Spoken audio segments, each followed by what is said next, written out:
श्रीगुरुभ्यो नमः हरिः ओम् ॐ पूर्णमदः पूर्णमिदं पूर्णात् पूर्णमुदच्यते पूर्णस्य पूर्णमादाय पूर्णमेवावशिष्यते ॐ शान्तिः शान्तिः शान्तिः. So, as promised, we are going to start the Upanishads from today. Okay, the Paksha end. Now, which Upanishad are we going to start first? We are going to start as the first Upanishad, īśāvāsyopaniṣad, because that is the tradition. Isha Kena Kataprashta Mundaka Mandukya Aitiriya Taitiriya. That's the tradition. So we'll start the īśāvāsyopaniṣad as the first Upanishad. Okay. Again, during the Mangalacharana chanting, the first chanting, Shanti Pata, I did Shanti Pata of Purnamada. Normally we do Purnamada at the end. And the Sahanavautu, etc. at the beginning. But here I started with a Purnamada. Because this Upanishad is from the Veda called Yajurveda. Okay. So we have Rig Veda, Yajurveda, Athara Veda, Samveda. We know this from Sadhana Panchakam. Now this Upanishad is from Yajurveda. Again, we are going to handle this Upanishad as a lecture, not like a regular class where we have the bhashya, we read the bhashya, we explain the bhashya, then if there is a commentary, we go into the commentary and all that. We are not going to do that here. It is going to be a lecture in English, interspersed with the Sanskrit words from the bhashya and the commentary, if at all. Okay. Now, this is from Yajurveda. There are two Yajurvedas. One is Krishna Yajurveda and the other is Shukla Yajurveda. Krishna black, Shukla white. Normally that is how they refer to it. He'll say white Yajurveda, black Yajurveda. This we are talking about is Shukla Yajurveda. What happened is Taittiriya Upanishad, there is a Taittiriya Shakha. There is a branch of Taittiriya where this Yajnavalkya, he turned into a bird called Titri, a dove-like bird, and transferred all the knowledge to his fellow students, fellow faculties. And after teaching them, he left the Gurukula and meditated upon sun and gained the new Veda from him. That is called as Shukla Yajurveda. Okay. In the Shukla Yajurveda also, there are two rishis. One is a Madhyandina Shakha, the other is Kanva Shakha. So, in both, there are 40 chapters. In both, in the 40th chapter is what is īśāvāsyopaniṣad. But there are slight variations in both. So, here, Bhagavan Bhashyakara, the commentator, is using the Kanva Shaka, not the Madhyandina Shaka. He is using the Kanva Shaka. We are going to look at the Kanva Shaka alone. No. So, there are 40 chapters in this Shukla Yajurveda. It's called a Samhita Bhaga. Samhita means the mantra part. We'll come to this.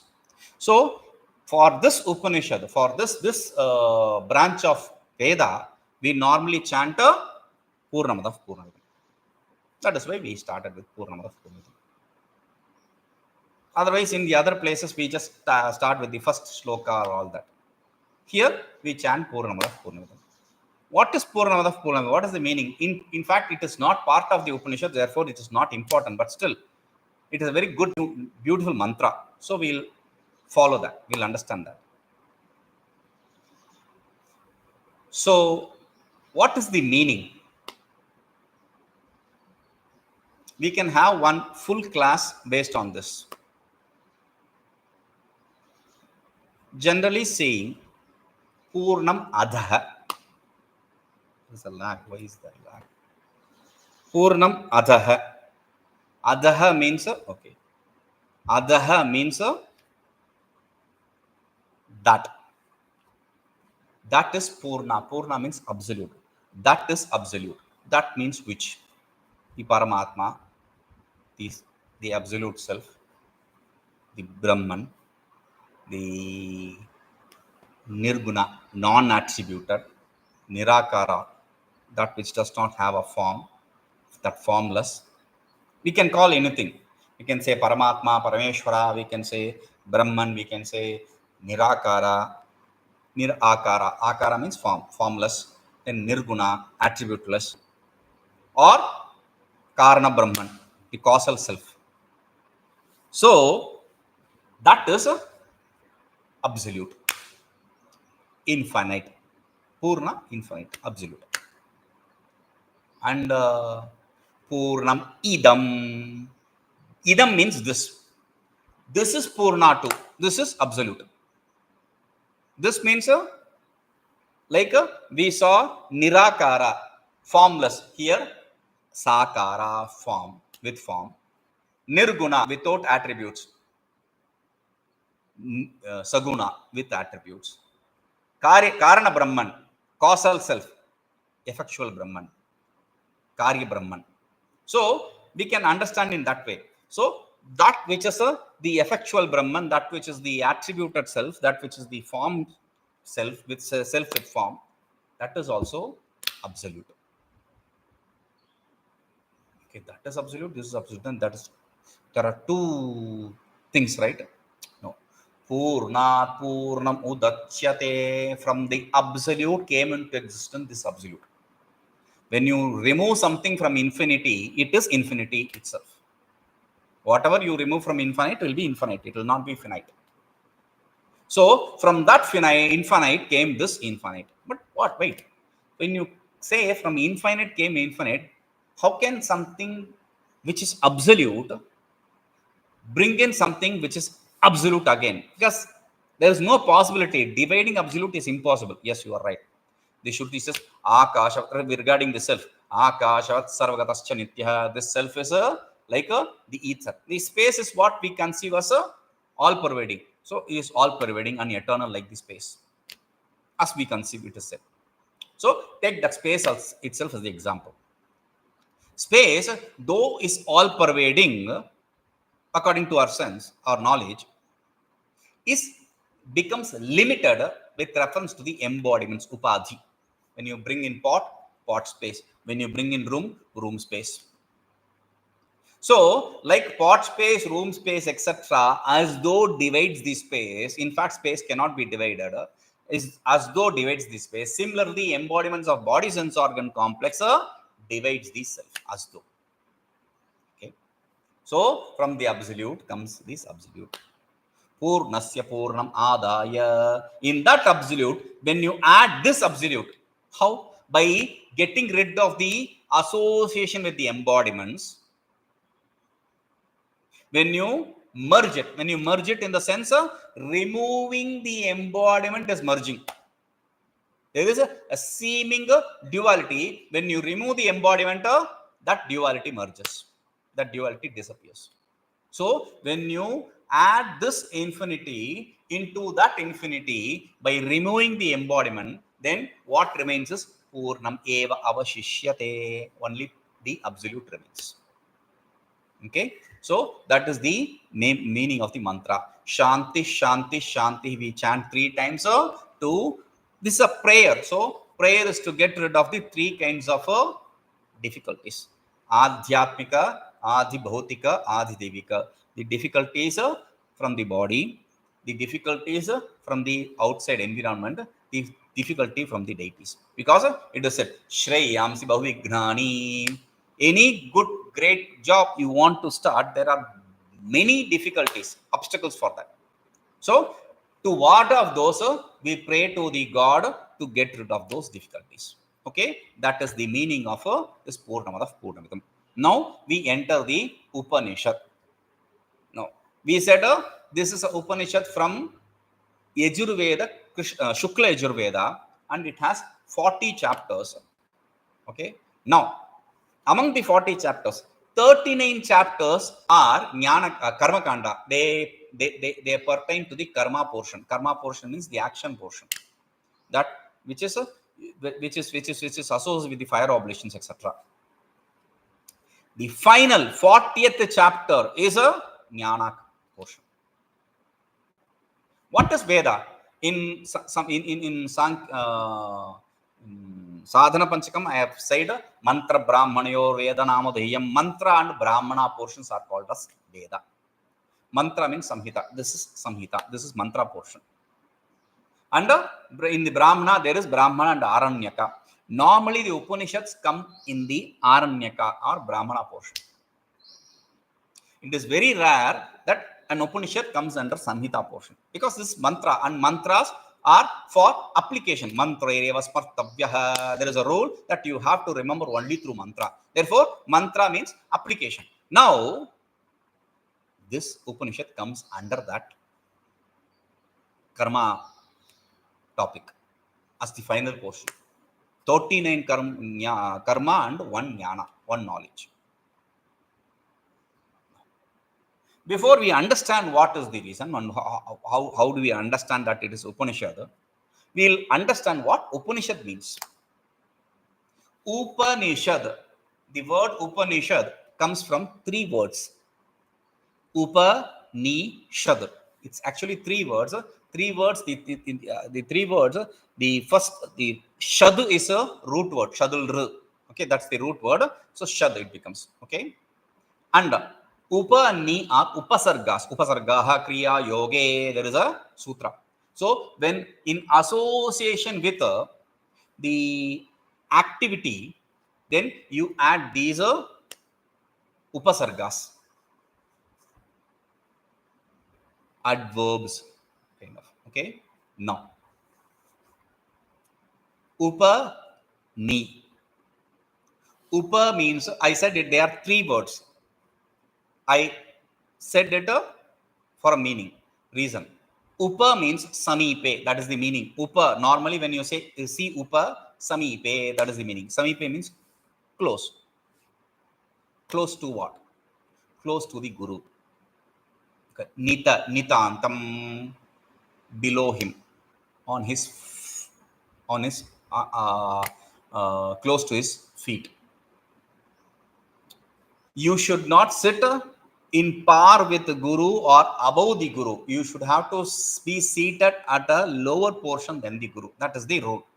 So he says, Upani, you have to go to the Guru. Upanishad, that's the meaning. You have to go to the Guru, sit under his feet, and Shad. Gain this Shad. What does Shad means? The root word Shadul has 3 meanings. Normally, it can have 1 or 2 meanings. Now, this has 3 meanings. That's a special root word. Shadul. What are the meanings? Visharana Gati Avasadhaneshu. If it is 1 word, then Visharane. If it is 2 words, Visharana Gatyoho. If it is 3, since it is 3 words, Shu. Visharana Gati Avasadhaneshu. 3. Visharana means nasha, destruction. Gati means a movement. Avasadhana means a conclusion. So, what does that mean? Dhatuna Manaikarta can have multiple meanings, but these are in these primary meanings. Normally, it is understood. That is why we are bringing these 3 meanings. Okay.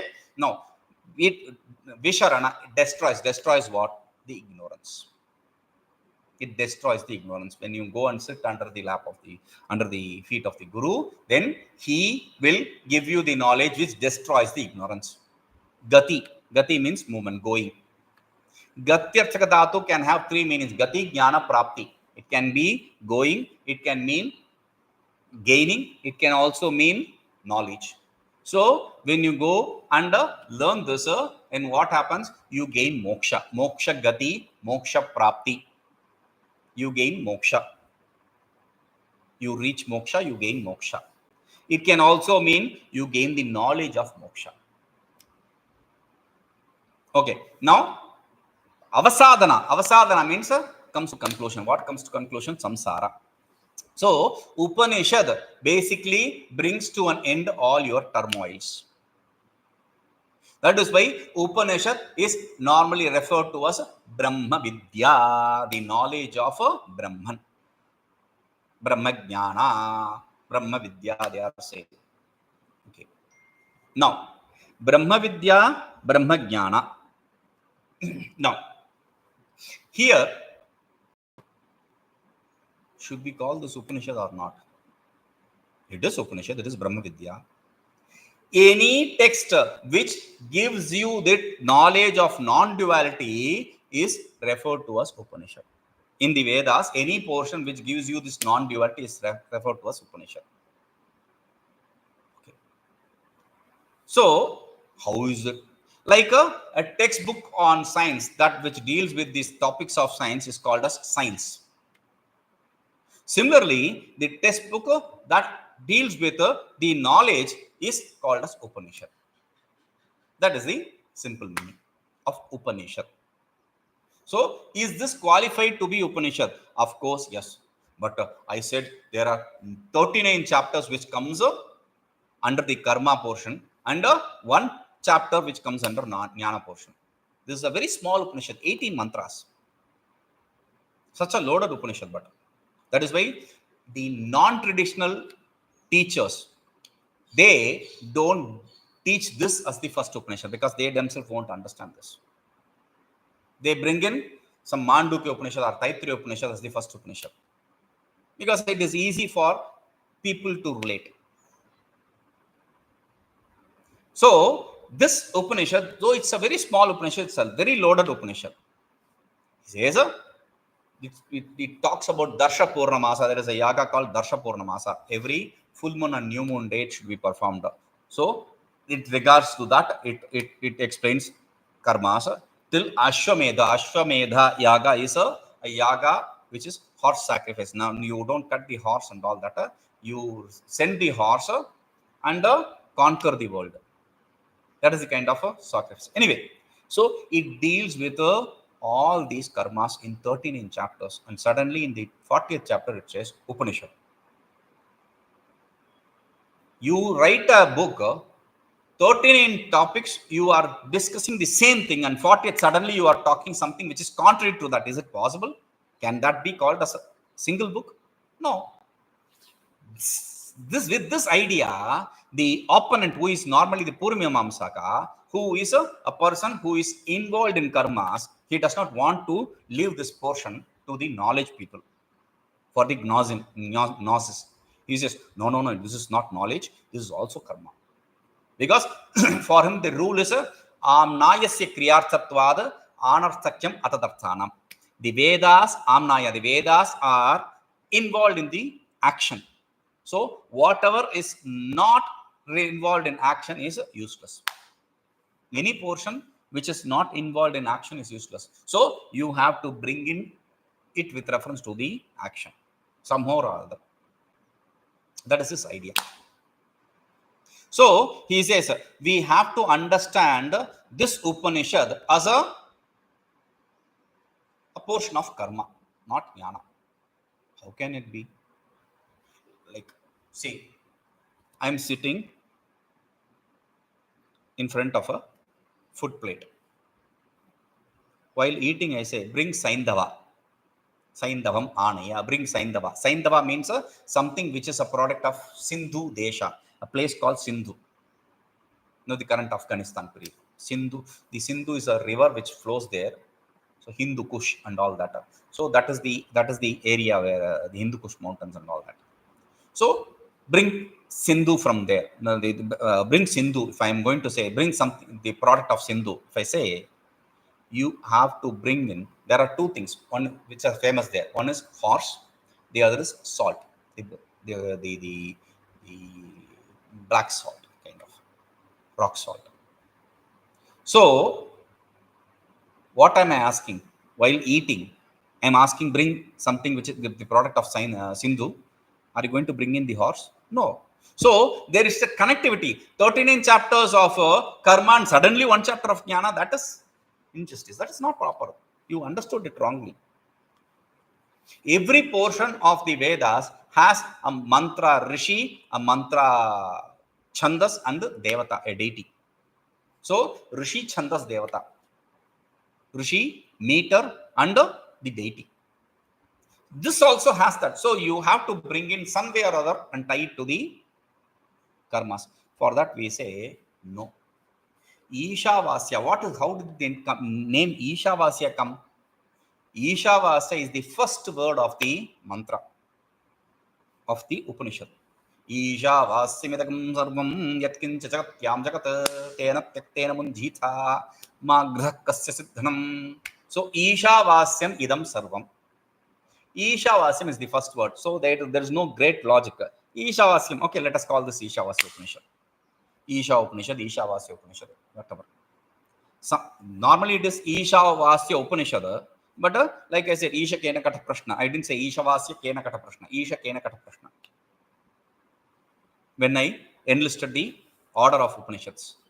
Or īśādi dasho Upanishad, īśādi nava Upanishad, īśādi ashto Upanishad, like that. Īśā, etc. 8 Upanishads. That is how people chant. They don't say īśāvāsyādi, they say īśādi. So, madhyama pada lopa, īśā Upanishad, madhyama. They drop the vasya and they say īśā. Though īśā is not the complete word, īśāvāsyam, īśāvāsyam. We'll come to that. It's a very important word. So, īśā, that is how the name came, īśāvāsyam, īśāvāsyopaniṣad. Okay, now, why we Vedantins say it cannot be portion of karma? Why? Because this is talking about the yathatma, the inherent nature of the self. Inherent nature of the self is in no way useful for the karma. It is not just not useful for the karma. That is a big obstacle for the karma. What? See, for performing anything, there are two, for performing any action, there are two important deals. One is a pro, the other is con. If though there is pro, there is a big con, you will not perform that action. We call ishta anubandhitva, balavad anishta ananubandhitva. It should be something which is desired. At the same time, it should not have some very great undesired result. So, when you have the balavad anishta anubandhitva, when you have the idea, knowledge that it is having some great obstacle, then you are not going to do that. Here, the knowledge is a very great obstacle for your karma. What knowledge? Knowledge of the self. It is not in no way useful in the karma.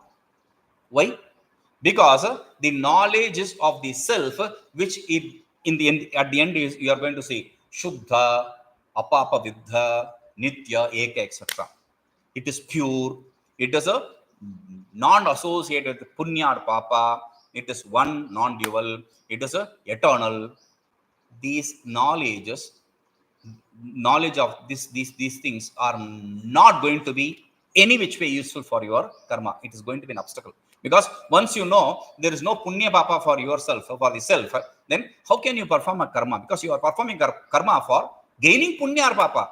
When you are said, the self is devoid of Punya or Papa, why are you going to perform? The self is one, why are you going to perform? The self is eternal, how will you perform? Because either way you are eternal, you don't have to perform any karmas. So, this is an obstacle. This knowledge is an obstacle. Even the immediate knowledge is an obstacle. Paroksha jnana itself is an obstacle. When you have the aproksha jnana of the Atma, then it completely destroys the karma, the existence of the karma itself. Because the karma means desire. Karma presupposes desire. Desire presupposes ignorance. Ajnana, kama, karma. So, when the knowledge destroys the ignorance, there can be no karma. It's a complete contradiction to the karma. Contradicted to the karma. So, therefore, the knowledge of the self cannot be useful in the karma. But another thing, there is no application also. Viniyoga we call.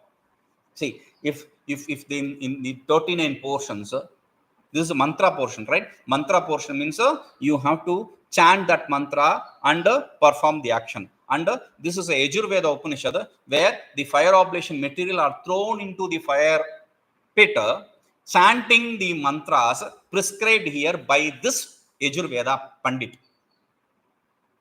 So somewhere it should be said, like the Rig Veda mantra, first mantra, Ishet Vorjetva Vayavasto Vayavasto, Ishet Vorjetva, Ishetva.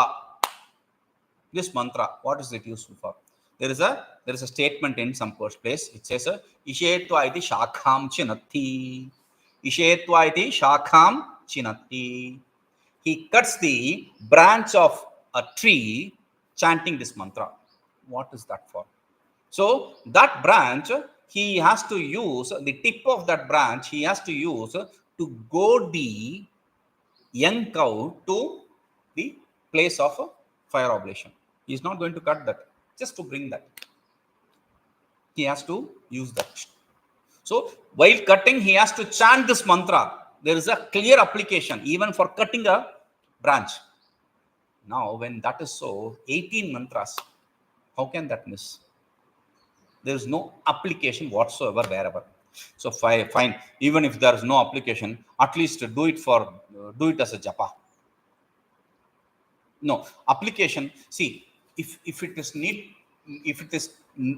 to be part of an application, then a part of a karma, then it should be one of this: utpadya, vikarya, apya, samskarya, kartrubhoktruttvadi. These are the things which make it part of the karma. Like what? A part of a limb of karma. Utpadya means creating. Something which is created. Created means like a pot which didn't have existence is created. The world example. That is utpadya. It is created. Similarly, in the Vedas, there is purodasha, etc. Purodasha means puram dasyati purodasha. You place it in front of the invited deity. That is purodasha. What is purodasha? You take the grain, you beat it, you remove the husk, that rice particle which exists, you powder it. After powdering it, you take it in the boiling water. Once the water is boiled, you throw it in and mix it. That's all. That paste is called as purodasha. You cut it into 4 portions and place it in the altar. That is purodasha. You didn't have the purodasha earlier. After undergoing this process, you have used this purodasha.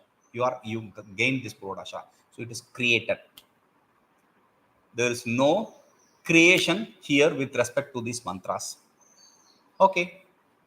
Vikarya, transformation.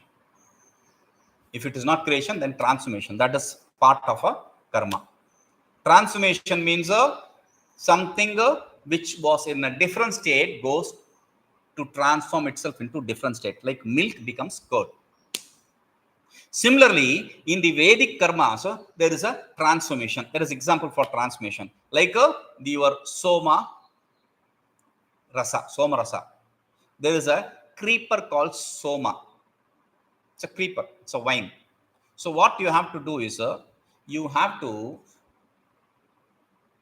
buy this creeper by not paying money, by paying a 1-year-old cow which has a red eye and yellow eye and red body and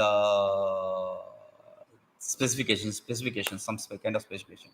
With that, you have to buy those creepers and grind it, make a juice out of it.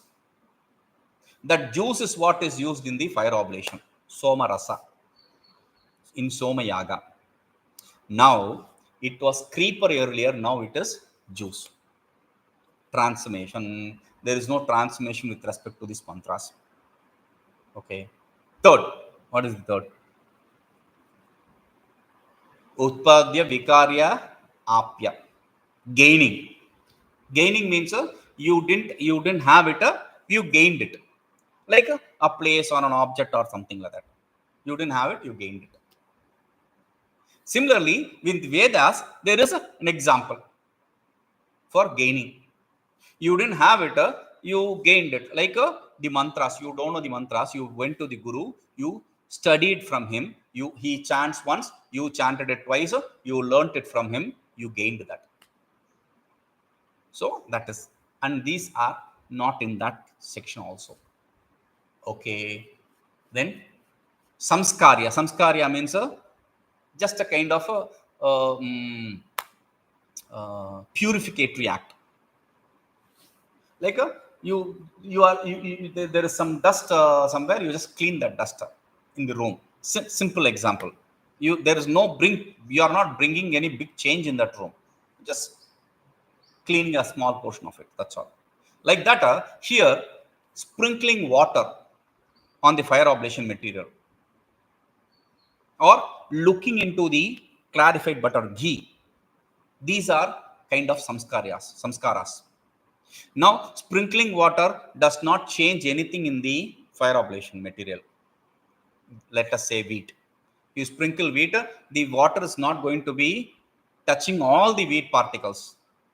Even in one wheat particle, one portion only will be touched. And when you are going to look into the ghee, is the ghee going to transform into something? No, there is no change. That is samskara. That kind of samskara also, this īśāvāsyopaniṣad is not of any use.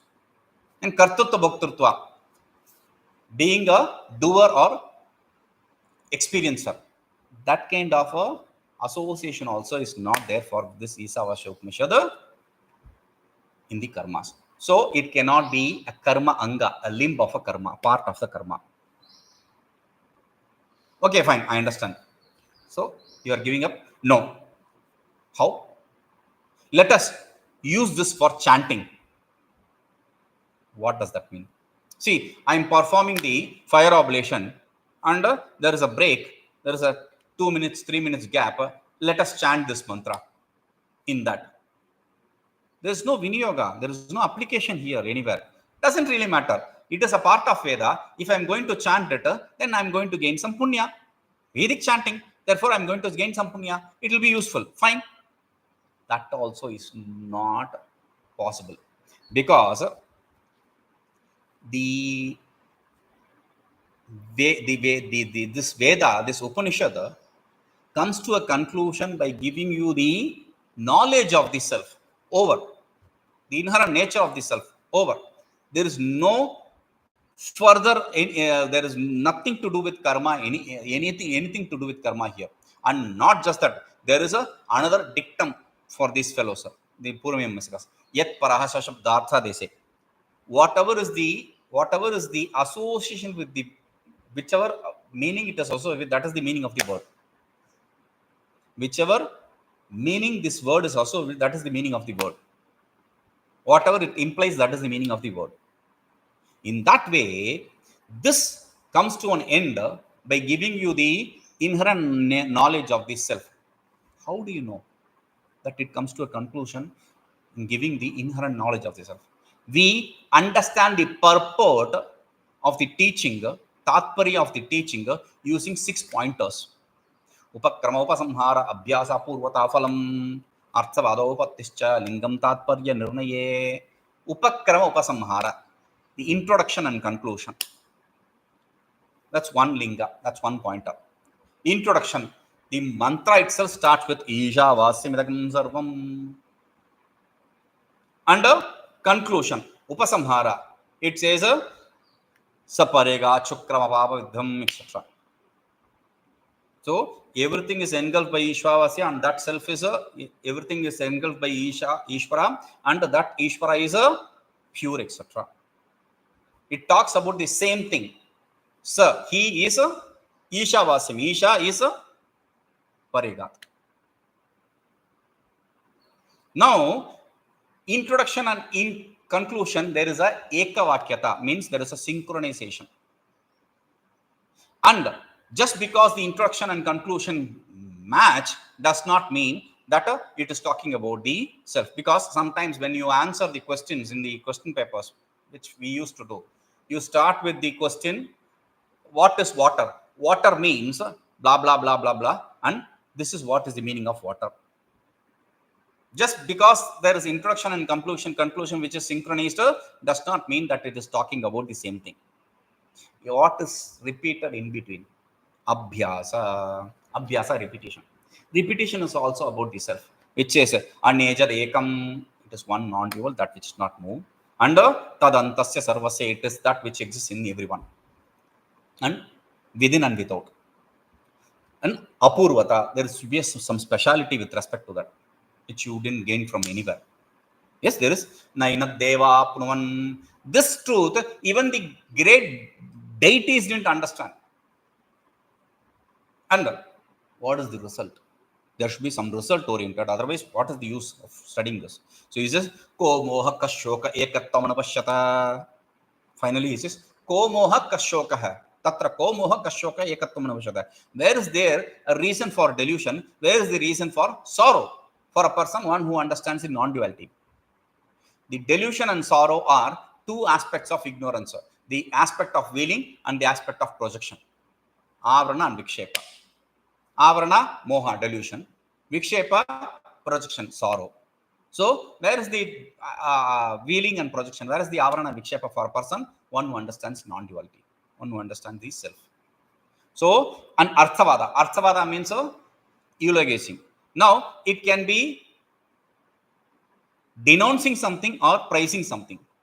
Denouncing something means some other thing to show that this is great. See, that is bad because this is great. Or this is great. You can directly say this is great. So that both statements are available.